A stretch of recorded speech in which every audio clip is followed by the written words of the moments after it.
Okay, so here's what we're going to do.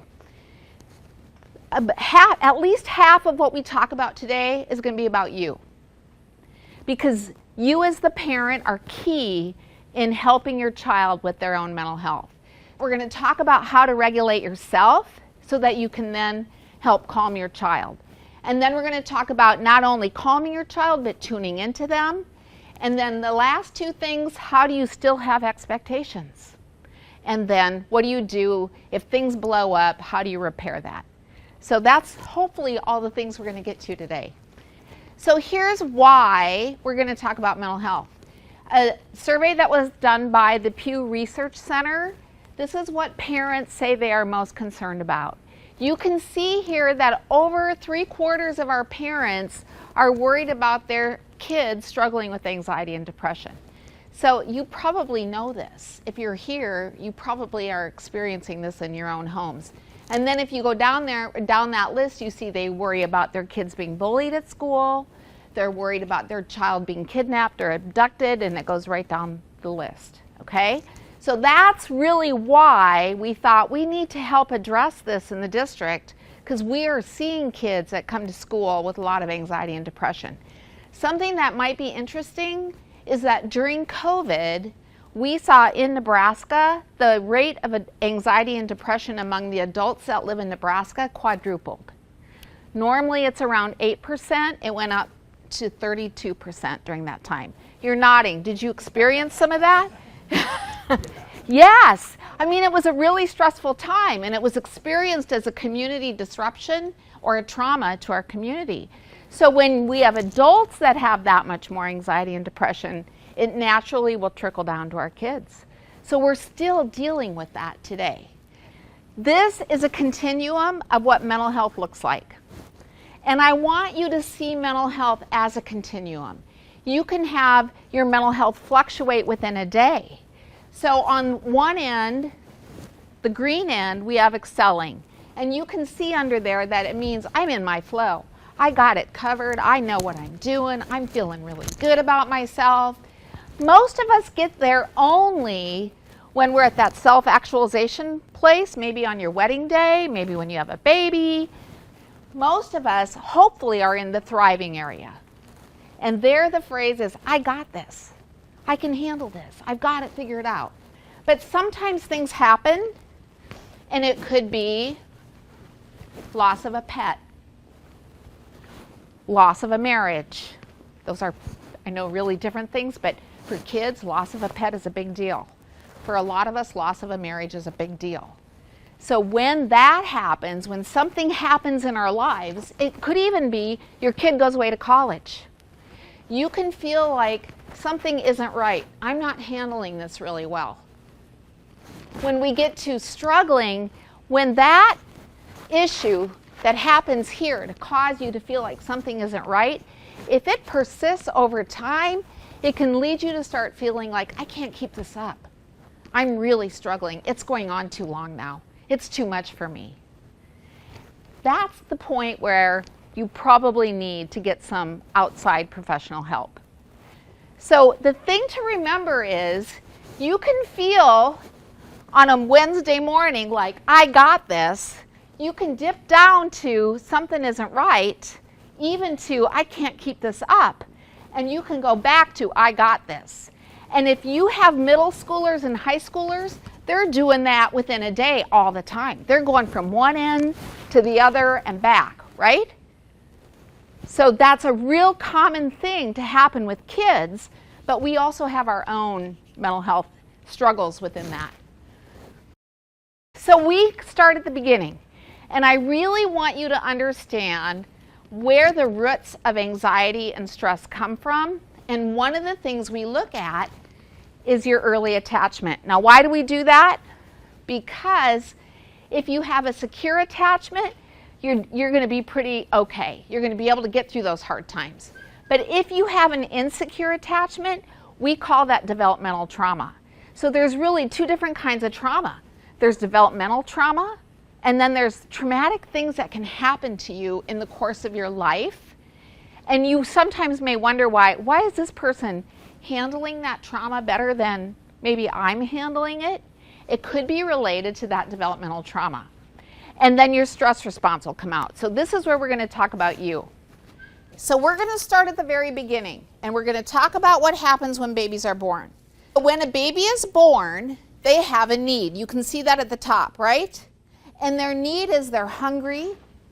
They might be needing to be changed so they're uncomfortable, or they need to be cuddled and held and rocked because they're lonely and they need love. So when the baby does that, how does a baby let you know? Cry. They cry. And they can cry really loud, right? So rage, the way the brain interprets that is, literally the word is rage. It isn't frustration, it isn't anger, it is rage. That's how it's experienced in the body by a baby. Because the baby can't get their own need met. So what that experience is in the body is I'm helpless, I can't do anything, I feel hopeless, and I'm really angry because I have this need. What's critical are the last two. So you are either going to get relief or no relief, depending on how your caregiver responds to you. So if your parent picks you up, holds you, feeds you, changes you, when you have that need as an infant, then you're going to grow up thinking, I can trust that adults are going to be there for me. I can trust that I'm okay. I can trust that I'm deserving of help. I grow up feeling pretty secure because I have a parent who responds to me when I have that need. If that doesn't happen, and that's what we're showing here, if that baby doesn't get that relief, the baby's ignored, the baby's neglected, the baby's still in pain, then that baby grows up thinking, I'm not okay, adults are not okay, and the world is not a safe place. So there's two kinds of attachment. There's secure and there's insecure. We've already talked about secure. To the extent that the parent takes care of their baby when they need it, holds them, feeds them, changes them, is there for them, that baby will grow up with secure attachment. The experts say that's about half of us. You, if you have a secure attachment, can ask for help. You can believe that someone is going to be there to help you. You can believe I am worthy of getting the help. And I can then take some risks and try new things and not be afraid to fail because I know it's going to be okay. Someone's going to be there for me. That's a secure attachment. Okay? So I want you to start thinking about your own attachment. Now this happens in the first 3 to 5 years of life. That's when your attachment is formed. So now let's talk about insecure. About half of us have an insecure attachment. There's 3 different kinds of insecure attachment. About 20% of us have an anxious attachment. These are the kids that need your attention all the time. They're clinging to you. They want all of your attention. They get jealous when anybody else is needing your attention. So if it's a sibling at home, if it's other kids at school, they get really jealous because they want all the attention. They can wear people out because they can come across as needy. There's a core wound with kids that have an anxious attachment. And the core wound for anxious kids or anxious adults is this feeling that I'm going to be abandoned. About 25% of us have an avoidant attachment. And with an avoidant attachment, they're the commitment phobic people. They show love for you. Yes, I want you. No, I don't. I don't want you at all. Go away from me. Leave me alone. They look like they want to have close relationships and then they sabotage them. They can look pretty independent. They can have lots of friends or no friends. So the core wound for somebody who has an avoidant attachment is I'm not worthy. I'm not good enough. That's the underlying feeling. If I were good enough, I would have gotten my mom's attention when I was a baby and I didn't get it the way I needed it, and therefore I'm not good enough. All right, we have one more, and that's disorganized. Usually these are kids that grow up in abusive homes where they never knew if they were going to get held, if they were going to get fed, if they were going to get their diaper changed. So there's a lot of chaos, a lot of unpredictability, maybe a lot of people in and out of that home. And as a result, they grow up avoiding relationships with everyone because you can't count on people to be there for you. They look very independent. They are very self-sufficient. They don't want to be in relationships with anyone. If they do, it tends to be more with adults than with peers. Okay? The underlying core wound for a disorganized, attached person is I'm defective. Because if I were not defective, my mom and dad would have been there for me, and they weren't. Okay? Do you know what you are? Based on what you've heard so far, do you know what you don't have to say, but do you know what you are? Do you know what your kids are? I know you all want to believe that all of your kids have secure attachments. They may or may not. So let me give you an example from my own life about why mine is not, why I have an avoidant attachment. I had two parents, one of three kids. I was the middle. I'm the only girl. My older brother, who's very close in age to me, was a very colicky, demanding baby. So my mom's time was spent with him because he demanded that time. I happened to be an easy baby. I was one of those babies that you could put down and I wouldn't cry, I wouldn't crawl around, I would just lay there. So through no fault of my mom's, it was just easier to leave me and concentrate on the demanding one. That's why I have an avoidant attachment. My mom just wasn't there for me. It's no fault of hers. That's just the way it was. Okay? So trauma. Trauma, this is my favorite definition of trauma because it not only tells you what it is, it also gives you a clue about what to do about it. Trauma is a loss of connection. So the simplest way to understand trauma is when you have a loss of connection to yourself. Let's talk about that. Think about times when you wonder, who am I? Having a new baby, you see new moms do this. My body isn't the same. My identity isn't the same. I don't know who I am anymore. Retirement. My whole life was spent doing this career. Now I'm stopping. I don't know who I am anymore. Graduating and going to college. I knew who I was in high school, but now I'm starting this new venture and I'm just, I might have been a big fish there and now I'm just a teeny one here. I don't really matter anymore. So that can be experienced, even when it's a positive event, it can be experienced as a trauma. When you have a loss of connection to yourself. Okay? Loss of connection to your body. Have you ever been hospitalized for an illness or an injury?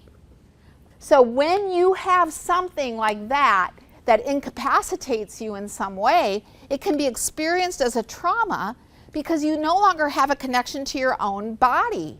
I don't know what this body that used to be able to do all the things can't do them. That can be really hard. Loss of connection to your family. We underestimate the impact of divorce on our children. Because it is so common, we think that people should just get over it. When a divorce happens in a family, it causes huge family disruption. Because you lose your home, you might lose your school, your neighborhood, all the things that are familiar to you, you lose. Loss of connection to others and then to the world around us. To the world around us was the pandemic, where we all had that experience, where we didn't know who to trust, we didn't know who to believe, we didn't know what was safe. I mean, for God's sake, we didn't even know if we could get toilet paper. It was crazy. Do you remember that? Oh, yeah. So we all experienced that way. And you'd watch the news and it seemed like every day the rules changed about what you could or should or shouldn't do. So all of us were left going, there's no predictability, there's no consistency, we don't know what to expect. So that was experienced as a trauma. So why is that an important definition? Because if the problem is loss of connection or a rupture, then the solution is to connect. It's to build relationships. That's the solution. So now we're going to talk about the brain. So your brain, the way it develops from the bottom up. So the brain stem, if we're using our hand, it would be the wrist going up into your palm. Do you know what your brain stem controls? It controls anything you cannot voluntarily control, like your heart rate and your pulse and your breathing, your eyes dilating. All of that is from your brain stem, okay? Then we put the thumb in the middle of our hand, and that's the limbic system. And I'm simplifying it here just for our purposes. Your limbic system has 5 functions. They all begin with F, okay? The first one is feeding. So when you are stressed, when you are dysregulated, you get either really hungry and you want to eat everything, or you don't have any appetite at all, right? Your appetite is affected when you are really stressed out. So do we have people that want to eat everything in the house?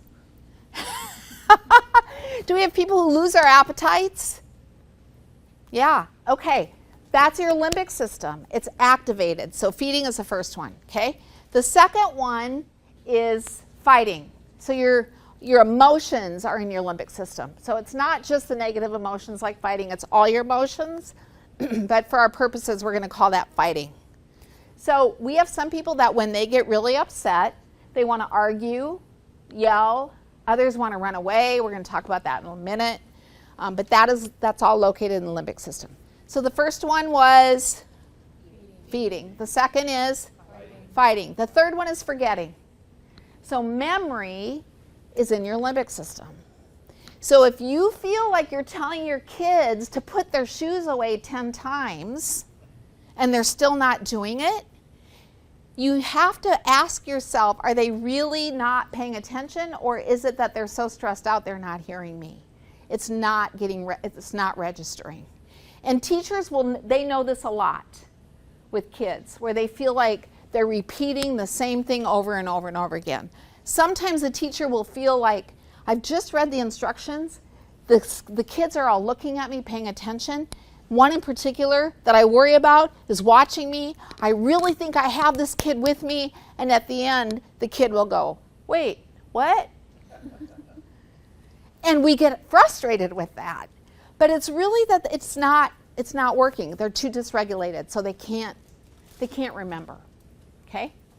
So first one was what? Feeding. Second? Fighting. Third? Forgetting. 4 is family. The feeling of love and nurturing, that comes from your limbic system. Okay? And then the 5th one is my favorite one, is fornicating. I did this with kids. They went, what's that? And I said, there's another F word we use for that. They knew that other word. So fornicating is also in your limbic system. Now, why is this important? I love this one, and here's why. Because if you want to be intimate with your partner and you start thinking about tomorrow's to-do list, what happens? Nothing. Nothing happens, right? So there are times you want your limbic system to be activated. That's why you want to know that. Now, when I did this with a group of counselors in western Nebraska, and they were all middle school counselors, they said, let's make t-shirts for our middle schoolers that say, walking around limbic systems. Because what are middle schoolers doing? They want to eat. They have a lot of emotions. They don't remember anything, right? They don't remember to bring their homework home or take it back to school. And their hormones are so crazy, they're talking about sex all the time. So middle schoolers, our limbic system's just fully activated. Here's what I think is also important for you to know. When a baby is born, only 25% of their brain is fully developed. It takes until they're 5 years old for the remaining 65 to get to 90% of the brain being developed. Okay? You got to be 5 years old before 90% is developed. How long does it take for that last 10%? Until you're 25, yep. No, for both. For both. It used to be younger for women, but now they're saying for both. 25, until your brain is fully developed. And the last part to develop is the cerebral cortex. So when we do the hand model, that's your fingers coming over the top. And that means this is the part where you want to think, problem solve, know your value system, know what time it is, all the things, the creativity, the stuff that we want kids to come to school with is here. But guess what is the least developed? Here. So what happens is we've got to help connect this to this, and that's the job of parents. We are considered the staircase between the limbic system and that cerebral cortex, and we have to help kids make that connection. Do you know what doesn't do that? Rewards and punishments. Because all that does is get compliance. Bribing kids to do something, you might get compliance. It does not teach them this. Okay? Punishing them does not teach them this. Putting kids in timeout does not teach them this. And I'm somebody who used timeout, so everything I'm telling you, I would do differently if I had to do it again. It doesn't teach kids to connect their emotions, their memory, all of those feelings they have to their thinking. Our job is to be the staircase between the two, or the bridge between the two. And we do that to the extent that we co-regulate with them. We'll get to that. So what happens when a kid gets dysregulated, or when you get dysregulated? What we say is you literally flip your lid. And when you flip your lid, your cerebral cortex is offline. It's not available to you. And what is activated is that limbic system. So the worst thing, there's two words that are the two worst words to say somebody who's flipped their lid. Do you know what it is? Calm down. There you go. Don't say calm down. It is the worst thing, in part because your brain isn't working that way. You can't even hear it. And if somebody says to you, when you have your limbic system activated, they tell you to calm down, what do you want to do? Hit them. You want to punch them. Yeah. You want to punch them in the face. It is so horrible to hear that. Now, we have other ways of saying it. Don't get so uptight. Relax. Just relax. We have other ways of saying calm down. Don't say any of them. Because when your kid is activated, or when you're activated, the words don't register. In fact, what they do is they get you more dysregulated. And why is that? Because of this. You have a stress response. Your stress response is somewhat connected to your type of attachment. Some of you want to fight. When your limbic system is activated, your stress response is to fight. You're going to yell, you might slam doors, you're going to let everybody know that you're angry, your hands might be in fists, you might hit. Kids will do that. They'll hit walls, they'll kick people, they'll bite. We might do that in different ways, just through our yelling and slamming things, throwing things. So that's fighting, is one of our stress responses. Flighting, running away. Now, avoidant attachment people will run away. It's a very common way for them to respond. So how do you run away? Well, you might just want to be left alone. Kids that go to school, what they might do is try to get out of a classroom. They might hide in the bathroom, hide in the hallways, hide in the stairwells, or not show up for school at all. When they're home, they might be in the room with the door shut. Leave me alone. You might freeze. Freeze is like getting paralyzed. If you see a lot of activity going on and it gets you stressed out, you just might literally freeze. And if somebody asks you a question, you cannot answer it. We see this with kids who've been sexually abused because they will dissociate. In other words, they will leave their body as a survival mechanism while the abuse is happening. So then that becomes their way of responding to anything that is really stressful, is to dissociate. Or you may fawn. You may not have heard of this one before. Fawning is extreme people pleasing. So fawning is when, think of someone who lives in a domestic violence relationship and you're trying so hard to keep the peace. And so you do everything you can to appease your partner because you never know what the thing is that's going to trip them and make them upset with you. So you're really, really trying hard to just keep everything perfect.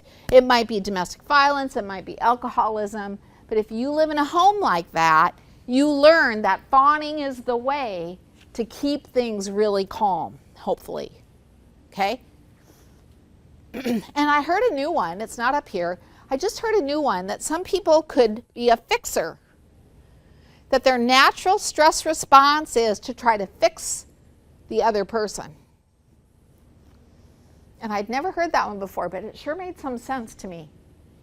So you will have a natural default. So you know what your attachment style is, right? Do you know what your stress response is? All right, let's talk family systems. Because kids grow up and you grew up in a family system. And one of the things that families will do is seek homeostasis. So there's a reason why I have a mobile there. When you see a baby's mobile hanging over a crib, it reaches a point of homeostasis. And what that means is it never stops moving, but it kind of moves in a rhythmic way, right? Hopefully you want it to do that. So it's moving around. If I were to take one of those fish off that mobile, what would happen? That's right, it would get all wonky, right? If I added a fish to that, what would happen? It would get all wonky. Yep. So either way, anytime we add or subtract, it's going to change that family system. So let's talk roles. In families where there is some kind of an insecure attachment and or trauma, we typically will see people take on different roles. And a lot of times you see, traditionally, mom would be an enabler. So mom is going to help to make sure that secrets are kept, people are protected, everything's taken care of, nobody has to take care of themselves, I'm going to manage it all. Calling in to the school to report that their kid is sick when really they're not. Calling in their spouse sick at work when maybe they're really not. The enabler is the one that keeps the dysfunction going in a family. Usually mom, not always. The hero. Oftentimes someone in a family system is the perfect one. The one that they hold up as this is our perfect child. You know who that is in your family? The golden one, you know, the one that everybody looks at as so wonderful. The scapegoat. This is the black sheep. This is the one that's blamed for everything. This is the one that is demonstrating what's going on in the family by acting out in school. This is the one that's probably the one you're embarrassed about. Okay, that's a scapegoat.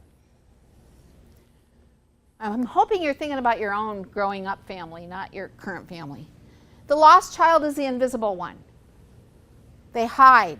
They try not to get noticed. They try to fly under the radar, both at home and at school. And they're going to get out of there as soon as they can. And then the mascot is the class clown. They're the funny one. So as you think about this, think about who played what role in your family. Why is this important? Because this becomes familiar to you and to your child goes to school and tries to recreate their role they had in their family in school. So if they're a scapegoat at home, they're going to go to school and try to play out that same role. If they're a lost child at home, they're going to go to school and try to be the lost child there too. The other thing I want you to know about family systems has to do with norms and boundaries. You have rules in your family, boundaries in your family, that you probably are not even aware of. Is it okay for people to show up at your house unannounced? Or do they need to call and ring the doorbell? Do people come in and out of your house without even knocking? Do they just come in and because you know them so well, they just walk in? Or do they have to call ahead? That tells you something about the boundaries of your family.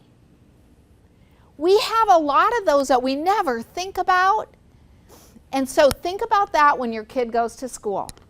If you have very, very open boundaries in your family, and then your child goes to school and there's rules about where to line up and when and where to sit and when, everything they do, there's some boundaries around. Can you imagine? And if you are the scapegoat and suddenly you're in an environment where there's rules everywhere, can you imagine? Now add on to that a stress response that's a fighter. You can see, you know what's going to happen. Here's just a quick thing I wanted you to see, again from the Pew Research Center. Most parents say parenting is rewarding and enjoyable, but some also find it tiring and stressful. The other side, I love this because it gets to attachment. About half of married cohabiting parents feel judged by their spouse, at least sometimes. So a lot of us feel judged, and especially if our attachment styles don't line up right, we can blame. Rather than look at what can we do about it, we tend to blame. That's also built into our brains. It's a survival mechanism. All right, so what are we going to do? So the first thing is to get regulated yourself. Because the brain starts from the bottom up, you need to do movement to get that brainstem calmed down so that that lid comes back down. How do you do that? You walk, swing in a swing. Think about when you hold a baby, a brand new baby. You sway. When you see people standing at stoplights, they may not even be holding their baby, and they're going like this, you can assume they've just had a baby. Because we automatically sway. Other things, music. Some people love music. Do that. Sports. You don't always need to go to therapy. Sports can be a great therapy. Art, drama, having a dog or a cat. Look, listen, all of it starts in anything like putting your hands in cold water. Cold plunges have gotten popular for a reason. They calm your body down. So putting your hands in cold water, your face in cold, splashing your face with cold water will calm you down. Okay? Drinking a glass of cold water. I tell our teachers, don't ask the kid if they want a glass of cold water, just get it and give it to them and say, hey, drink this. So we want people to get back into their bodies. That's the most important thing. Breathing always works, meditating always works, we don't always have time for it. I'm going to teach you how to do a psychological sigh. I teach this to kids, so we're going to learn it too. It's very easy, and it's a quick way to, I did it on my way here. It's a way to calm yourself down. So when your lid is flipped, one of the things that you can do is you take 2 deep intakes of breath till you have none left, and then you let them out audibly. So it looks like this. And you do that a couple times, and it calms your body down immediately. You can feel it in a room. I say to our teachers, do it when you start the day with our students because they're not always ready to start class. Do it when your kids wake up and they seem like I don't have anything to wear and I don't want to go to school. You know, when they do that, do the psychological sigh. So we're going to do it. I'm going to count to 3. We're going to take 2 deep intakes of breath, and then we're going to let it out. Okay? But if you do it really good the first time, we won't do it a second time. All right, 1, 2, 3.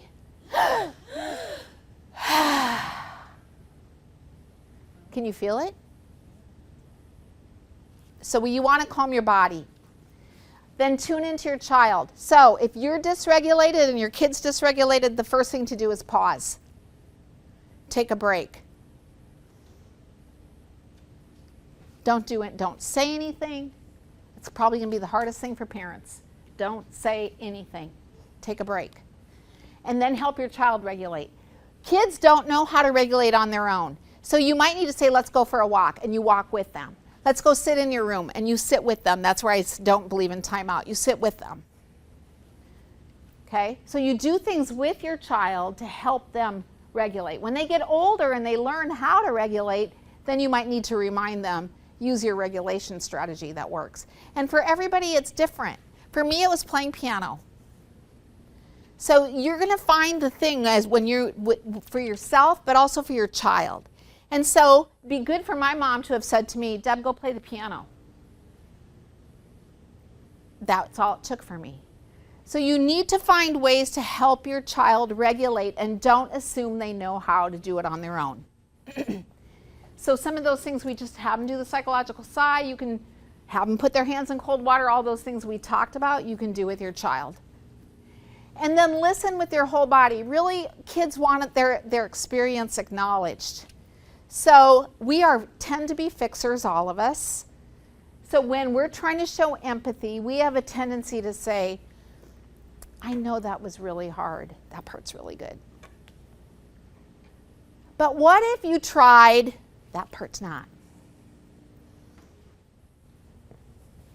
I didn't get invited to the birthday party.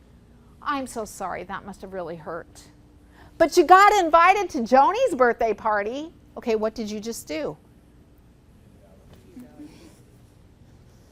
So we don't know when to put the period on the end of the sentence because we want to fix it. So what I'm asking parents to do and I'm asking teachers to do is just show the empathy part. Man, that sounds really hard. If you have teenagers, one of the best statements you can make to a teenager is anybody in your shoes would feel that way. Because they feel like they're weird. So if you say that, it helps them. Have expectations. One of the things we're seeing is that parents so badly don't want their children to hurt or be in pain or suffer in any way that they're not holding them accountable to any expectations. At a higher rate than we've ever seen before, parents are calling kids out of school saying that they can't come to school because they're too anxious. That doesn't teach the connection between this and this. Because what we're telling kids is you don't have to go through hard times. That life is going to be a struggle sometime, and you still have to do things that you may not like to do. We all have to, right? So we want you to make sure they're safe. I mean, don't send them off somewhere if they're not safe. That's the number one thing. Make sure they know what the boundaries are in your family and that they are following the boundaries. But remember that two things can be true. They can be uncomfortable and still go to school. They can have anxious feelings and still go to school. We can too. It's the same thing like, as I said before, when parenting can be very rewarding and sometimes it can be really, really awful. Two things can be true at the same time. So we want you to acknowledge your child's experience and still tell them, I believe in you, I believe you can do this. I know it's hard, and I'm here for you, but you can do this. Start small, especially if it seems like it's, they haven't gone to school for 2 weeks because they hate it so bad, and now you're saying you got to go and you got to be there all day. Maybe they can't go all day. But start small, but still have expectations, because part of what we want you to communicate to your kids is that you believe in them. You believe them, number one, that's showing empathy. I believe you. I also believe in you. And I know you can do this. And I know it's hard. But I know you can do it. And then the last thing, and then we're going to be done. Just know you're going to screw up. We are excellent at rupturing relationships. Do you know what the percentage of time is we get it wrong in a relationship, whether it's with our child, our partner, our coworkers? Do you know what percent of the time? 65. Higher. 75 to 85% of the time we get it wrong. And I'll give you an example. My husband says to me, where do you want to go for dinner? I say, I don't care. I know this has happened to all of you. He says, but where do you want to go? I don't care. I really don't care. Wherever you want to go. He suggests a place. He said, let's go here. I go, I don't want to go there. Right? Rupture. He's like, what the hell? You just said you didn't care. I came up with this, and now you're saying that's a rupture. It's such a tiny little thing, but it's a rupture. So we can guarantee we will rupture inadvertently we're going to rupture our relationships. So the number one thing, this is what I tell our paraprofessionals, the number one thing you need to learn how to do is repair. And repair simply is those 3 steps. I'm really sorry that I told you I didn't care, but really then it seemed like I did care. I wish that I would have been really clear with you at the very beginning and told you where I wanted to go or I didn't want to go. In the future, I will either have a suggestion or I'll go with wherever you want to go. That's how you do a repair. A repair is not simply saying I'm sorry. A repair is more than that. A repair is I'm sorry, this is what I wish I would have done differently, and this is what I'm going to do differently in the future. When you do a repair, you are helping your child connect this to this.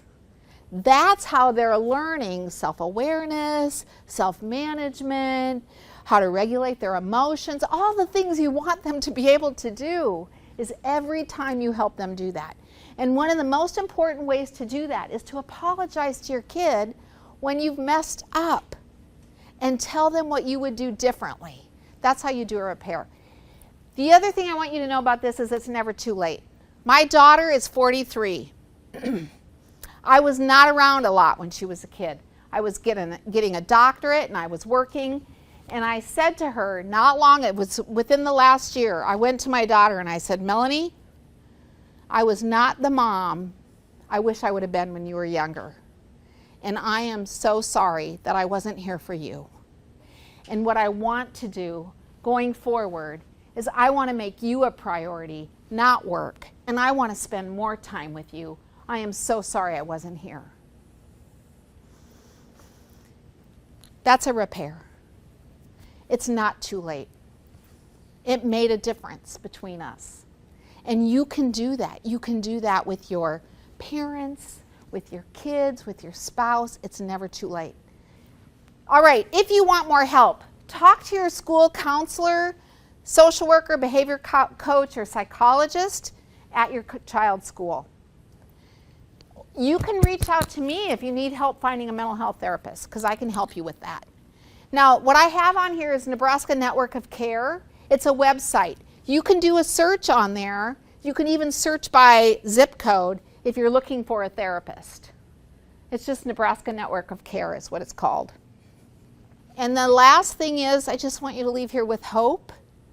Hope because you're all here because you're good parents. I so appreciate you being here, and hope because you know it's never too late. You can always move towards a secure attachment. You can always learn how to modify your stress responses, and you can always repair your relationships. Okay, you guys, thank you for being here. Appreciate it.